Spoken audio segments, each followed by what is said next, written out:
Amen, amen. Saint-Esprit, viens maintenant nous aider à comprendre tes écritures, les saintes écritures. Nous avons besoin de toi. Viens ouvrir notre intelligence. Permets-nous de comprendre. Il y a une personne qui a besoin de t'entendre. Une personne a besoin de réponses claires. Une personne a besoin d'être encouragée, exhortée, boostée, motivée, transformée par une parole. Une personne a besoin d'écouter ce que Dieu a à lui dire ce matin. Papa, nous sommes là et nous t'écoutons. Viens parler au travers de ma personne et permets, Seigneur, que nous puissions ressortir de ce live totalement guéris, restaurés, bénis au nom de Jésus. Amen. Jean 11, verset 40 qui dit ceci. Jésus lui dit, ne t'ai-je pas dit que si tu crois, tu verras la gloire de Dieu? Ne t'ai-je pas dit que si tu crois, tu verras la gloire de Dieu? Alors, si tu prends le temps de lire le chapitre, ce que je conseille toujours, même si tu dois méditer juste un petit passage, prends toujours le temps de lire tout le chapitre pour bien comprendre, pour bien cerner la profondeur du texte et tout. Alors, on se rend compte que c'était la résurrection de Lazare. Et Marthe et Marie il avait été déjà dit à Jésus que Lazare était malade. Mais Jésus n'est pas venu automatiquement à la rescousse, en fait. Il n'est pas venu sauver Lazare en même temps. Et c'est bien plus tard qu'il est arrivé. Et quand il est arrivé, Marthe a dit à Jésus, et là c'est Jean 11, verset 21, le verset 21 qui dit, Marthe dit à Jésus, Seigneur, si tu eusses été ici, mon frère ne serait pas mort. Mais maintenant même, je sais que tout ce que tu demanderas à Dieu, Dieu te l'accordera. C'est Marthe qui lui dit ça. Je reprends. Seigneur, si tu eusses été ici, mon frère ne serait pas mort. Mais maintenant même, je sais que tout ce que tu demanderas à Dieu, Dieu te l'accordera. Et Jésus qui lui répond, ton frère ressuscitera. Elle dit, je sais, lui répondit Marthe, qu'il ressuscitera à la résurrection au dernier jour. Vous voyez un peu le petit hic avec Marthe. Marthe pose la question. Elle dit, si tu étais là, mon frère ne serait pas mort. Maintenant, Jésus lui répond, elle-même a dit, mais maintenant même, je sais que tout ce que tu demanderas à Dieu, Dieu te l'accordera. Donc, normalement, ça veut dire qu'on doit avoir une Marthe qui est pleine de confiance, qui croit totalement au fait que Jésus est capable de changer la situation en cours. Même si son frère Lazare est mort, ça fait 4 jours. Mais en même temps qu'elle le dit, en même temps, quand Jésus lui dit, ton frère ressuscitera, elle dit, je sais. Et elle ne parle pas d'une résurrection, elle comprend pas que c'est d'une résurrection, imminente dont il parle, mais d'une résurrection après. Pourquoi je le dis, je vais en venir tout à l'heure. Ensuite, au verset 25, Jésus lui dit, je suis la résurrection et la vie. Celui qui croit en moi vivra quand même il serait mort. Et quiconque vit et croit en moi ne mourra jamais. Crois-tu cela? Elle lui dit, oui Seigneur, je crois que tu es le Christ, le Fils de Dieu qui devait venir dans le monde. Alors une Marthe qui parle comme ça, mais regardez le verset. Lorsque au verset 39, Jésus dit, ôtez la pierre, Marthe, la sœur du mort, lui dit, Seigneur, il sent déjà, car il y a 4 jours qu'il est là. La même Marthe qui avait dit, oui, je crois, la même Marthe qui avait dit, oui, je sais que tout ce que tu demanderas à Dieu, Dieu te l'accordera. La même Marthe qui avait dit, à qui Jésus avait dit, je suis la résurrection et la vie. Celui qui croit en moi vivra, quand même il serait mort. Cette même Marthe remet en question, c'est-à-dire elle dit, ah mais Seigneur, ce corps-là, il est là depuis 4 jours. Cette Marthe-là, c'est chacun de nous lorsque Dieu nous dit quelque chose et que nous, face à une situation quelconque ou une situation difficile ou face à l'intensité du problème, on a du mal à croire que Dieu peut faire quelque chose ou que Dieu peut changer la situation. On le fait tout le temps. C'est pourquoi Jésus lui dit, ne t'ai-je pas dit que tu verras la gloire de Dieu? Jésus lui rappelle ce qu'il lui avait dit. C'est-à-dire que c'est même pas 2 jours, c'est même pas 1 an après, c'est même pas quelques mois après. C'était le même jour. Jésus était en train de lui dire toutes ces choses-là. Elle a dit oui, je crois. Mais après, humainement parlant, elle raisonne. Elle se dit non, là, le corps, là, ça fait 4 jours, il est carrément pourri, c'est fini, on ne peut rien faire. Elle a oublié ce que Jésus lui avait dit. Alors moi, en méditant ce matin ce texte, ce que moi j'ai compris que je viens de te partager, c'est juste une chose que j'ai eu à comprendre. Bon, plusieurs choses, mais parmi ces choses, une chose déjà que je veux te faire comprendre.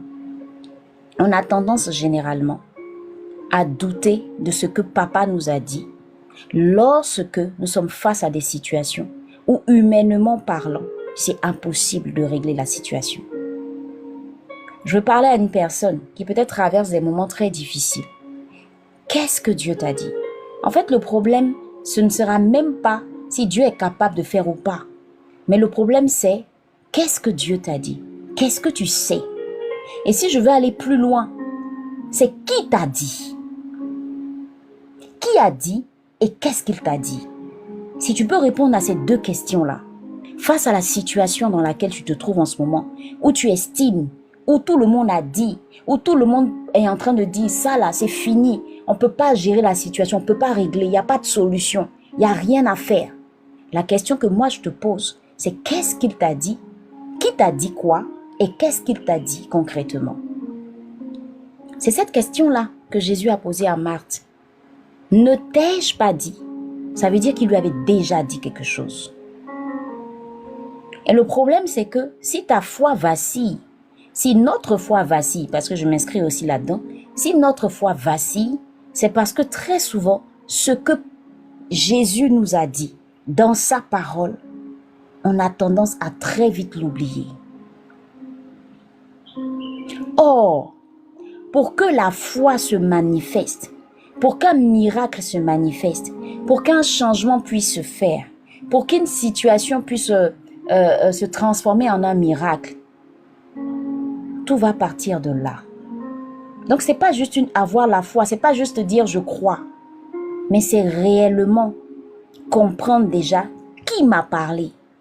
Parce que si celui qui m'a parlé est celui qui peut tout, mais pourquoi je serais inquiète? Marthe elle-même, elle dit, si tu eusses été ici, mon frère ne serait pas mort. Mais maintenant, il est là. Il est là, il est avec toi. Et encore là, tu dis le corps sans. Si Jésus ne pouvait rien faire, il n'aurait pas dit ôter la pierre. Si Jésus ne pouvait pas faire quelque chose, il ne serait pas là dans ta vie. Si Jésus n'était pas capable de faire quoi que ce soit, moi j'ai compris après une chose. Je me suis posé une question, j'ai dit franchement, si Jésus n'était pas venu pendant ces 3 années de ministère, là, nous montrer tout ce qu'il a fait, jamais on n'aurait cru en beaucoup de choses. Parce que nous les hommes, on aime bien voir avec nos yeux charnels. C'est de ça qu'on parlait tout à l'heure avec le frère Kremlin. On aime bien voir avec nos yeux charnels avant de croire. La foi, c'est pas une question d'intelligence humaine. C'est quelque chose qui est spirituel. On parle de surnaturel. Donc tu ne peux pas tout comprendre avec ton intelligence humaine. C'est une question de foi. Ou je crois, ou je ne crois pas. Mais maintenant, regardez, Dieu est tellement bon. Je me suis dit, mais Dieu pouvait directement régler le problème. Même si Jésus venait, il pouvait directement régler le problème. Mais regardez tout le temps que Jésus a mis à nous enseigner, à nous parler, à montrer. Je pense que Jésus a plus mis l'accent sur ce qu'il est capable de faire et ce que nous serons capables de faire si on croit en lui, en fait. Si on n'avait pas vu tout ça, on n'aurait pas cru en lui. Ça, c'est clair pour beaucoup. Mais maintenant, malgré le fait même qu'il ait fait tout ça, malgré le fait même qu'il soit mort à la croix, malgré le fait même qu'il soit ressuscité, et qu'on ait eu même des preuves par rapport à tous ces apôtres qui l'ont vu, on est encore en train de douter. On est encore en train de douter. Et je reviens à nous aujourd'hui. Marthe, Moi, la première fois que je lisais ce texte-là, je disais, hé, elle aussi, oh. Je parlais comme ça. Je disais, mais Marthe, elle aussi. Jésus est là en live. Mais peut-être que moi, Nadie, si j'étais au temps de Jésus, j'aurais eu la même réaction que Marthe. Parce que qui avait encore pu faire ça? Personne. Qui, après 4 jours, avait pu ressusciter un mort là-bas, là? Dans leur époque, là-bas, dans leur temps, moi, je ne sais pas. J'étais pas là-bas. Mais je me mets à la place de Marthe. Marthe avait raison de réagir comme ça. Mais est-ce que nous, aujourd'hui, après tout ce qu'on sait de Jésus, après tout ce qu'il a fait, après tout ce qu'il est-ce qu'on a le droit encore de raisonner comme Marthe? Pourtant, on le fait tous les jours. Tous les jours, on le fait. Il dit ôter la pierre. Il commence par agir. Marthe a déjà le doute à l'esprit. Et c'est comme ça que nous disons à Dieu, Seigneur, aide-moi pour telle situation. Seigneur, j'ai besoin de toi. Tu finis à peine de dire à Dieu, aide-moi, viens à mon secours. Et au même instant, tu dis en même temps, est-ce que tu vas pouvoir faire? Finalement, tu veux quoi? Ou finalement, on veut quoi? Parce que même quand je parle ici, que je partage mes leçons spirituelles ou ce que j'ai compris de la méditation, je suis concernée aussi. Finalement, on veut quoi? On dit une chose et on dit son contraire. On sait beaucoup de choses de Jésus, mais dès qu'on est face à la situation, on se perd un peu. Marthe, moi je trouve, elle avait raison d'avoir ce genre d'attitude, mais pas nous maintenant. Donc c'est pourquoi, quand tu es face à une situation qui semble impossible, s'il te plaît, je pense que Jésus nous enseigne ici. La meilleure des choses à faire, la bonne attitude, c'est de se rappeler de ce qu'il a dit. Maintenant, si tu es encore dans le doute, c'est de te rappeler de ce qu'il a fait. Et si tu es encore dans le doute, c'est de te rappeler de qui il est. Et que ces 3 choses-là t'aident à avoir la foi. Parce que tant qu'il n'y a pas de foi, ce sera difficile. Si Jésus a pris le temps de répondre à Marthe, c'est parce qu'il fallait qu'il y ait la foi pour que ce miracle-là se fasse. Il a dit seulement ôter la pierre. Elle a réagi. Il fallait que le problème de foi, d'incrédulité de Marthe soit réglé là à l'instant. Vous ne vous rappelez pas que Jésus à des endroits n'a pas pu faire de miracle? Pas parce qu'il n'était pas Dieu, mais parce que l'incrédulité qui régnait dans ces endroits-là, c'était trop. Tu veux voir la gloire de Dieu, mais si tu n'as pas cette foi-là dans ton cœur, ne t'étonne pas que les choses tardent. Ne t'étonne pas que rien ne se passe. Tant que Dieu parfois ne voit pas la foi dans notre cœur, il y a des choses qu'il ne peut pas faire. C'est notre foi qui va activer certaines choses. Pas parce qu'il ne peut pas le faire, il est souverain, il peut le faire. Mais il a besoin d'une foi. Je dis souvent à ces femmes mariées, quand votre couple va mal, vous voulez que Dieu fasse le miracle comment? Si les 2 personnes n'ont aucune foi en lui, ne le regardent pas, ne le calculent pas, ne font rien avec lui, personne ne prie, personne ne cherche à ce que sa main agisse, et puis chacun fait ce qu'il veut, reste dans son orgueil. Mais Dieu vous regarde. Il vous regarde. Mais imaginez, quand un couple a des problèmes et qu'il y a une seule personne qui met les genoux à terre, qui dit « Seigneur, tu ne peux pas permettre que mon foyer s'éteigne comme ça. Je crois encore que tu peux ressusciter mon foyer. Je crois que tu peux changer quelque chose. Tu peux toucher le cœur de mon mari. Tu peux incliner son cœur. Tu peux le visiter. Peut-être qu'il a dévié. Peut-être qu'il est en train de vivre une situation que nous-mêmes, on ne comprend pas. Quand il y a une seule personne qui est capable de prier comme ça, Dieu peut se servir de cette personne et accomplir le miracle.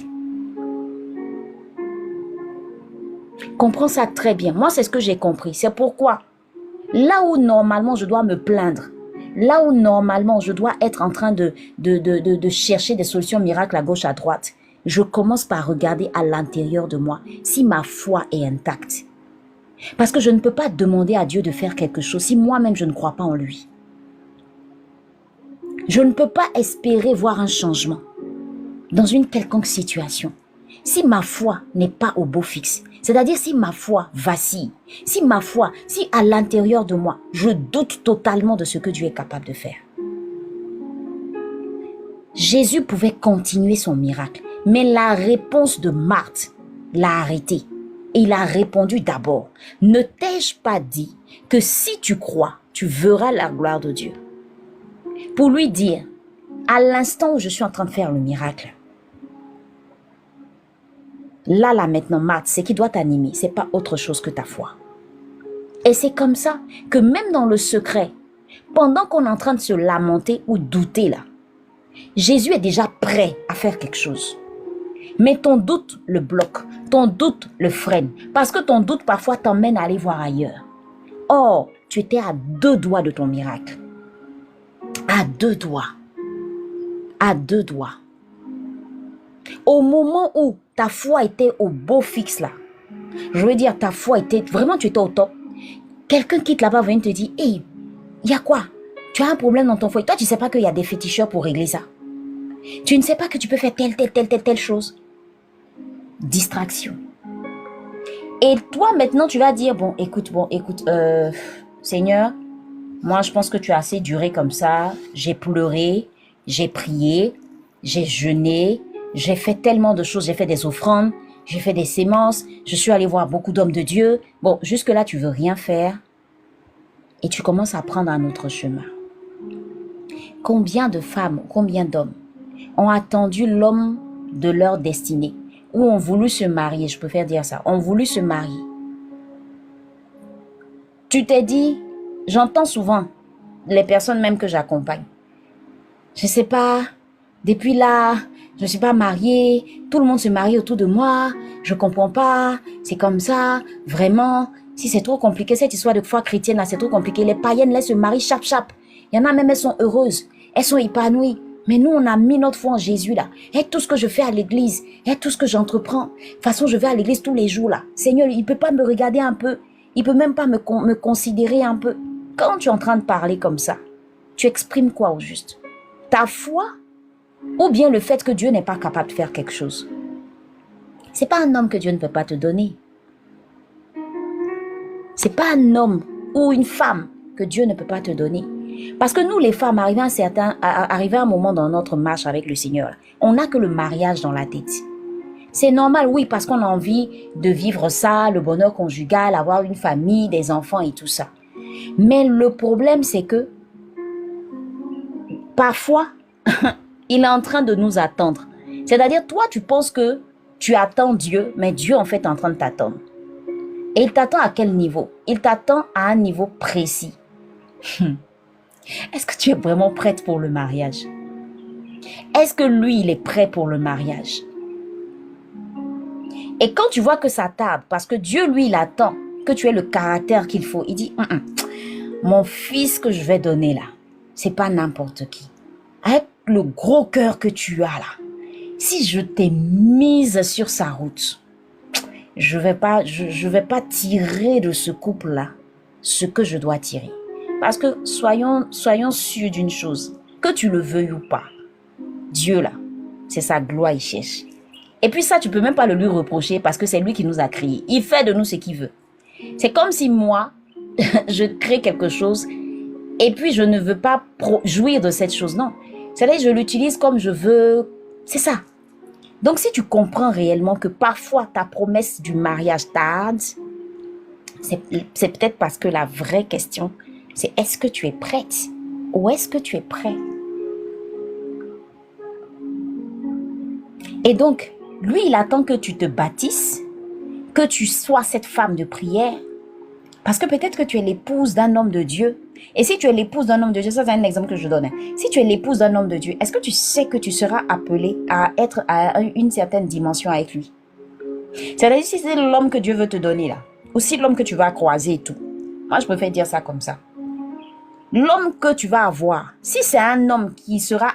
c'est-à-dire lui, il est déjà arrivé, actuellement où on parle, tu ne l'as pas encore rencontré, mais il est déjà arrivé à un certain niveau spirituel. Et puis toi, à peine si tu pries, à peine si tu médites, à peine même si tu passes un temps même dans la présence de Dieu, dis-moi, tu es sûr que tu peux composer avec lui? C'est-à-dire que pendant que lui sera en train de prier, Pendant que lui sera en train de jeûner, il ne pourra même pas le faire avec toi parce que toi, tu es loin de tout ça. Il y a beaucoup de choses qu'on ne comprend pas. Il y a beaucoup de choses qu'on ne sait pas. Donc, dans ton temps de célibat, mieux vaut chercher à connaître que dit la Bible sur le mariage. Et puis, deuxième chose, par rapport à ce qui est dit là, est-ce que moi, mon cœur est capable de supporter ça? Le débat sur la toile de la soumission. Aujourd'hui, elles sont toutes en train de parler, les féministes. Moi, je ne rentre pas là-dedans. Les féministes, là, tu veux pas. L'homme est le chef. Il n'y a pas de débat. L'homme est le chef. C'est pas moi qui l'ai dit. L'homme est le chef. Maintenant, il dit quoi? Homme, mari, aimez vos femmes comme Christ a aimé l'Église. Maintenant, toi, ton rôle en tant que femme, là, c'est d'être soumise. Nous, les femmes, on a un problème avec la soumission. Donc, avant de dire, pourquoi depuis tu m'envoies pas mon homme? Pourquoi depuis tu te plains? La question est-ce que moi-même, je suis prête à être soumise à un homme? Même le seul fait même de te plaindre comme ça, même à Dieu, là, ça prouve même ton insoumission. Je vais vous dire pourquoi je dis ça. Si toi-même, tu n'as pas appris à être soumise au Seigneur, tu ne seras jamais une personne soumise à un homme. Je te dis la vérité. Moi, j'ai compris ça après. Moi qui te parle, là, j'étais grave avant. Mais c'est parce que j'ai compris ça aujourd'hui que je peux te dire ça. Sincèrement. Parce qu'on pense qu'on peut tout dire, on peut tout se permettre, on peut parler comme on veut. Je lui dis ce que je veux, je lui dis ce que je pense, je dis comme je veux, ça sort comme ça sort en fait. Mais en réalité, moi j'ai compris que pour savoir si tu seras une très bonne épouse, regarde déjà ta relation, la qualité de ta relation avec Jésus. Jésus dit prie, est-ce que tu pries? Jésus dit médite, est-ce que tu médites? Jésus dit fais ça, est-ce que tu fais? Jésus dit ne fais pas ça, est-ce que tu fais? Est-ce que tu ne fais pas? Si tu arrives à obéir à tous ces principes-là, tu seras une très bonne épouse. Parce que avant même qu'on ne soit lié à un homme, notre premier époux là, c'est Jésus. Et il viendra chercher son église. C'est pourquoi il dit à l'homme, Marie, aimez vos femmes comme Christ a aimé l'église. Pourquoi il dit comme Christ a aimé l'église? Il y a un amour entre Christ et l'église. Et les hommes, eux, ils vont chercher à faire quoi? À comprendre cet amour que Christ a pour l'église. C'est à quelle dimension? Pour l'église, il s'est sacrifié.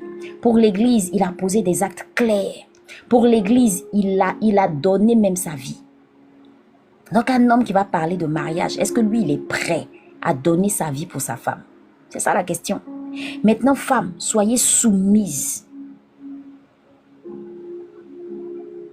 Est-ce que moi, je suis prête à être soumise? Est-ce que moi, je veux qu'on me donne des instructions? Maintenant, ce n'est pas l'esclavage. Bien sûr, quand on est enseigné, un homme qui est enseigné en tout cas, il sait que ce n'est pas l'esclavage. Donc, ce débat sur la soumission, l'insoumission, là, je ne sais même pas pourquoi il y a débat. Ce monde veut nous présenter un mariage qui n'est pas ce que Dieu dit. Pourtant, ce n'est pas ce monde-là qui a créé le mariage. C'est pourquoi nous, les chrétiens, allons plus loin. C'est notre Dieu qui a créé le mariage. Il a dit quoi dessus? Il a dit quoi? C'est quoi les principes? Comment je peux réussir mon mariage? Ceux qui ont réussi, comment ils ont fait? Arrêtons de rester, je dis ça toujours sur mes lives. Pourquoi vous aimez regarder l'échec même? Moi, je ne perds pas mon temps à écouter à gauche, à droite. Telle personne dit, hey, ils étaient ensemble, ils ont divorcé. Hein? Ah, c'est que vraiment le mariage, c'est pas la peine. Ah, telle personne a divorcé. Ah, telle personne a divorcé. Tu es là, tu t'effraies toi seul. Tu paniques toi seul. Qui a dit que toi, ça s'est passé comme ça aussi pour toi? Qui t'a dit que comme ça va se passer, ça va être pour toi? La Bible dit, c'est ce que tu crains, là, c'est ce que tu redoutes qui va t'arriver. Si je sais que je suis la femme que Dieu dit que je dois être, je me comporte comme il faut, je me bats, je lutte, parce que c'est une lutte, c'est un combat. Il faut qu'on soit clair. C'est une lutte, c'est un combat.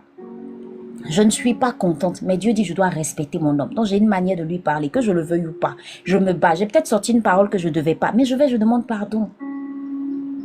Et lui aussi, il est censé accepter mon pardon parce que la Bible a déjà dit aussi ce qu'il doit faire. Donc, le vrai problème pour lequel il y a plein de divorces, moi, Nadi, je dis, je pense que c'est parce que les deux personnes qui se mettent ensemble là, les deux personnes ne marchent pas vraiment selon l'esprit et selon les voies de Dieu. Parce que sincèrement, quand on est réellement converti, sincèrement, quand chaque jour on ouvre sa Bible, on ne peut pas prendre le temps de se bouder la nuit, dormir ensemble en se boudant, se réveiller le matin, se bouder. Mais ça veut dire qu'on ne va pas prier, ça veut dire qu'on ne va pas méditer ensemble. Ça veut dire qu'on ne va rien faire, on ne se parle pas pendant des semaines. Des chrétiens, un couple, vous ne vous parlez pas. Vous dormez fâchés, dos à dos. Le matin, vous vous levez, vous ne vous parlez pas. Chacun prend sa route, il va au travail. Le Saint-Esprit même vous regarde comme ça, puis il est dépassé même. J'ai pas ma place ici. Le Saint-Esprit dit n'a pas sa place. Et entend la personne qui acclame fortement. C'est le gars rusé quelque part là-bas, là, qui est en train de mélanger votre foyer.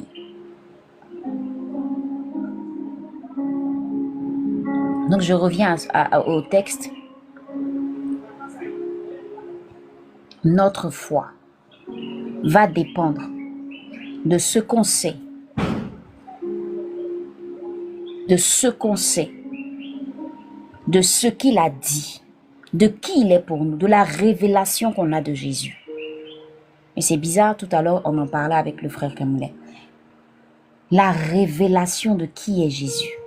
Si tu n'as pas la révélation de qui est Jésus, tu auras beaucoup de mal à croire que il y a une situation qui même semble impossible, mais que Jésus peut rendre possible. Tu as déposé des dossiers peut-être partout, dans plein d'entreprises. Et jusque-là, tu n'arrives même pas à avoir gain de cause. Mais est-ce que tu sais que cette foi que tu as en Jésus peut te permettre de créer quelque chose? Tu n'as pas besoin forcément d'être assis dans un bureau. Mais la foi en Jésus que tu as, qui te permet de voir que tu as des dons, tu as des talents. Tu peux dire, Seigneur, j'ai déposé des dossiers partout. Mais je sais que moi là, tu as dit dans ta parole que celui qui ne travaille pas ne mange pas. J'ai besoin de travailler. Ouvre une porte. Dieu peut t'inspirer. Cette foi que tu as en Dieu là, Dieu peut t'inspirer une activité. Peut-être que tu négliges un don ou un talent. Peut-être que tu négliges. Mais c'est de là que tout va partir. Ce sera un déclic terrible. Ce sera un déclic terrible. T'as pas idée. Il y a des gens qui cherchaient à déposer des dossiers partout. Qui ont déposé même des dossiers partout. Mais le jour où ils ont compris, je vais te parler de qui? Il y a quel témoignage que je peux te donner? Je connais une dame qui a eu beaucoup de problèmes avec son mari. Son mari l'a chassée de la maison et tout et tout. Et cette dame-là, jusqu'à présent, elle est là. Cette dame-là, elle était à la rue. Mais elle ne s'est pas découragée.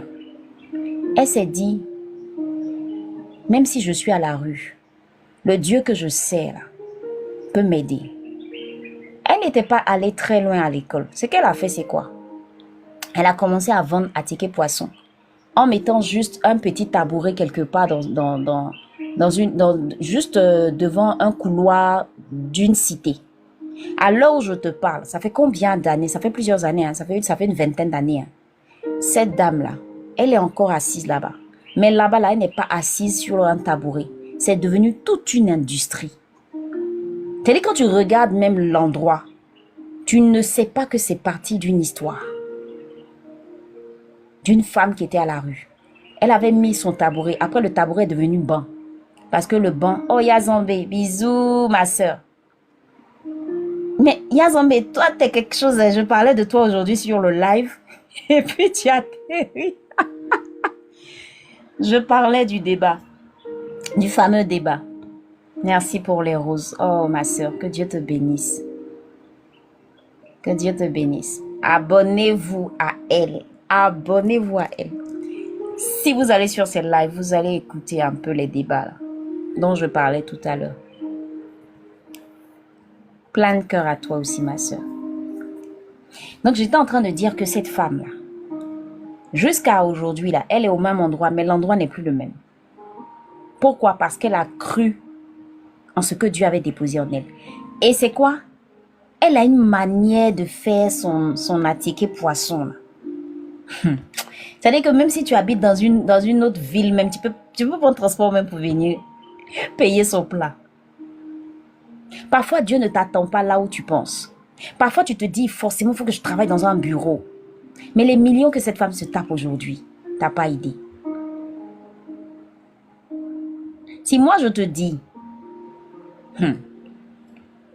comment Dieu a fait, puis je viens de m'arrêter là et puis je suis en train de te parler, tu vas pas croire. Dieu ne nous attend pas forcément là où on pense. Il y a toujours quelque chose qu'il veut faire avec nous. Donc, si tu vois que ça ne marche pas, si tu entreprends, tu vois que ça ne marche pas, pose la question au Seigneur.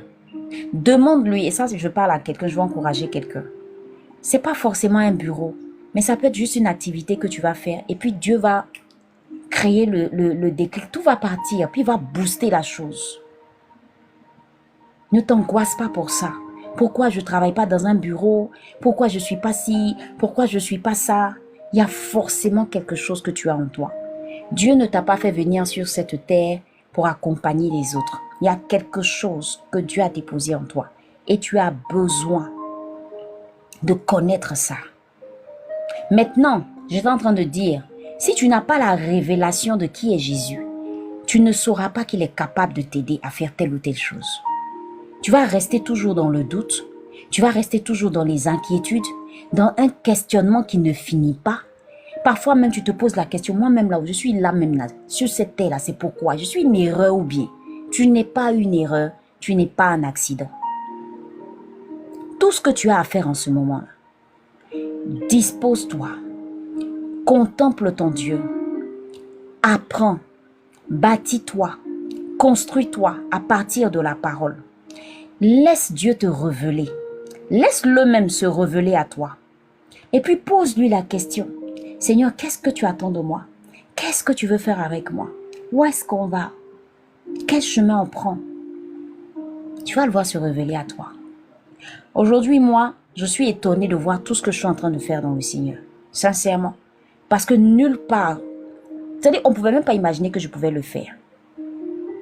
Ça a commencé d'abord par aimer donner des conseils aux gens. Après, ça s'est transformé en aimer accompagner les gens dans des formations. Après, c'est devenu créer des formations en ligne. Après, c'est devenu créer une académie en ligne. Après, c'est devenu booster des personnes, créer des formations pour que des gens se forment, pour que des gens... Attends, c'est quitté où tout ça? Pourtant, moi, Nadie, j'ai fait une formation commerciale. Rien à voir avec tout ce que je suis en train de faire en ce moment. C'est le jour et la nuit. Le jour et la nuit. Tu sais, quand tu rencontres personnellement le Seigneur, le Jésus dont on parle, quand tu le rencontres personnellement, il y a quelque chose qui se passe. Si tu le laisses travailler dans ta vie, si tu le laisses te conduire, il va t'emmener sur un sentier qui sera, c'est-à-dire que son plan va s'accomplir. Le problème, c'est que nous vivons comme nous voulons et nous n'avons pas assez confiance en ce qu'il a dit. Moi, je sais, les gens avaient prophétisé depuis longtemps même. Depuis que j'étais étudiante et tous les gens avaient prophétisé. Ouais, tu vas parler de Jésus, tu vas annoncer sa parole. Même que les gens disaient, il fait ça comment? Je voyais pas ça, je comprenais pas ça. Et moi, je pensais que j'allais être forcément pasteur et tout ça. C'est comme ça que moi, je voyais la chose. Mais regardez, quand je regarde mon parcours, Dieu l'a fait par étapes. Je ne suis pas pasteur consacré. Mais je sais que tout ça, c'est la route. Si demain, tu apprends que Nadia est devenue pasteur consacré, il ne faut pas être étonné. C'est que peut-être que Dieu voulait que je le sois. Mais j'ai suivi les étapes avec lui. Je me suis laissé conduire. Ça m'a amené à abandonner beaucoup de choses. Je vous assure. Ça m'a emmené à abandonner beaucoup de choses. Et c'est comme ça que tu seras emmené à abandonner beaucoup de choses. Parce qu'il y a plusieurs chemins qui vont se présenter à toi. Mais quel est le chemin de Jésus pour toi? Quel est le chemin de Jésus pour toi? Pour savoir que tu l'as rencontré, c'est une expérience qui se passe entre toi, entre lui et toi. C'est quelque chose que tu peux pas... C'est-à-dire que C'est une expérience personnelle en fait. J'étais chrétienne depuis petite. On a toujours pris ma main pour m'emmener à l'église. Mais je n'avais pas cette intimité-là avec lui. Je partais à l'église, je faisais plein de choses, mais je n'avais aucune intimité avec lui. Donc pour répondre à ta question, lorsque Jésus se révèle à toi, il y a cette intimité que vous avez là, qui fait que vous arrivez à communier ensemble. Ce n'est pas juste prier pour prier, mais c'est lui parler avec ton cœur de tout ce qui t'arrive, de tout ce que tu as envie de lui dire. C'est l'écouter. Tu entends cette voix distincte, moi je l'entends, me parler, me donner des instructions, me diriger, me conduire. C'est l'aimer, pas juste parce que je suis chrétienne, mais l'aimer parce que je sais ce qu'il a fait dans ma vie. C'est être capable de témoigner de ce qu'il a fait, parce que je sais ce qu'il a fait. Cette intimité-là, où je peux passer du temps, 30 minutes, 15 minutes, ou tout le temps même, je le sens là, présent. J'ai pas besoin d'entrer forcément dans ma chambre pour sentir sa présence. Je le sens là avec moi. C'est arriver à une dimension où, quand tu l'as rencontré personnellement, t'es pas en mode je demande, mais tu es en mode, le matin quand tu te lèves, tu ouvres les yeux, tu dis, oh papa, je te rends grâce. Tu m'as fait grâce encore ce matin, je suis debout. C'est regarder toutes les situations autour qui sont compliquées, factures impayées, problèmes, célibat, quoi, pas d'enfants, toutes ces choses que tu peux imaginer. Et puis, tu as cette joie à l'intérieur de toi qui te fait rayonner. Quand on te regarde, on dit, mais toi, tu n'as pas de problème. Et tu dis, mais un problème qui est là, on ne peut même pas imaginer. Tu n'y arrives pas parce que simplement, tu ne procèdes pas comme il faut. La question est, comment tu fais? Si je te pose la question, comment tu fais? Parce que tu dis, je n'y arrive pas. Comment tu fais? C'est ça la question. Ça commence tellement par quelque chose de simple. Si tu as la possibilité de lire ce livre du pasteur Mohamed Sanogo qui est « J'ai donné ma vie à Jésus, que dois-je faire ?» Quand tu donnes ta vie à Jésus, la première des choses que tu commences par faire, c'est méditer sa parole. C'est apprendre à méditer. Parce que où est-ce que tu veux l'écouter si ce n'est pas dans sa parole? C'est qui il est. Je cherche à le connaître. Je veux savoir qui il est. Est-ce que c'est ce que tu fais? Qui il est? Donc je vais aller méditer les livres, les 4 évangiles qui parlent de Jésus. Je vais commencer d'abord par la Genèse.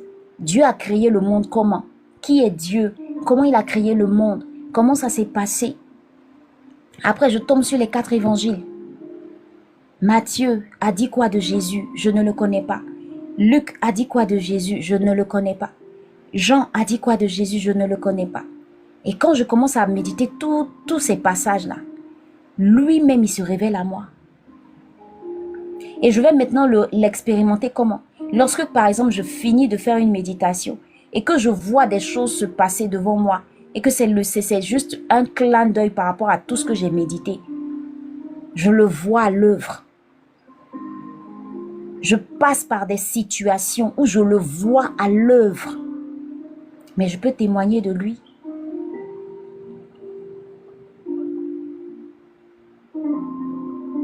T'écrire. Pourquoi t'écrire? Donc, c'est un peu ça. Il faut avoir d'abord la révélation de qui est Jésus. Pour que ne t'ai-je pas dit que si tu crois, tu verras la gloire de Dieu. Pour voir la gloire de Dieu, commence déjà par avoir une révélation de qui est Jésus.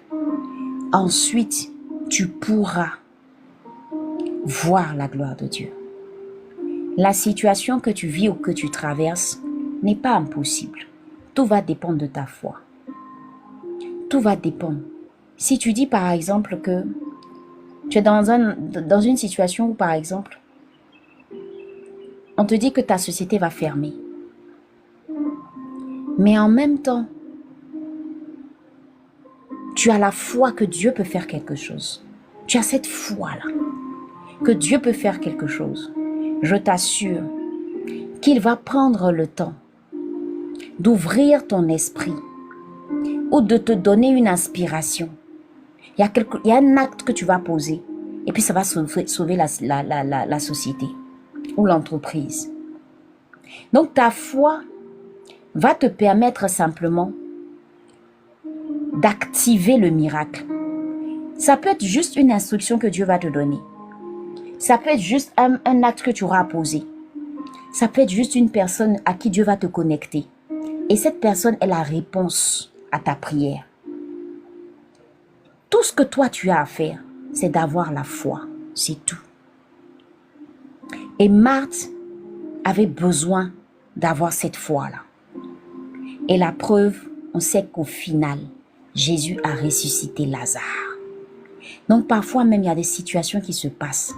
Arrivé un moment même, quand tu regardes la fin du film, tu dis, hé, j'ai pleuré pourquoi même? Je me plaignais pourquoi? Je faisais tout ça pourquoi? Donc, pose-toi la question aujourd'hui. Pourquoi est-ce que ton miracle tarde? Ou bien pourquoi est-ce que ta réponse tarde? Ou bien pourquoi les choses ne se mettent pas en place? La vraie question, tu es à quel niveau concernant ta foi? Tu vois Jésus comment? Est-ce que tu crois qu'il est capable de faire quelque chose? Est-ce que tu crois qu'il peut changer la situation? C'est là que tout va se jouer. Voilà. C'est ce que je voulais partager avec toi. Que le Seigneur nous bénisse